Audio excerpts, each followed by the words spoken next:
मधुकैटव विध्वंसी विधात्री वरदे नमः। रूपं देहि जयं देहि यशो देहि दिशो जहि। महिषासुरनिर्णाशि भक्तानां सुखदे नमः। रूपं देहि जयं देहि यशो देहि दिशो जहि। धूम्रनेत्रवधे देवी धर्मकामार्थदायिनी।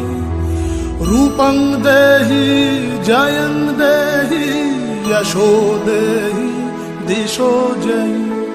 रक्तबीज वधे देवी चण्डमुण्ड विनाशिनी। रूपं देहि जयं देहि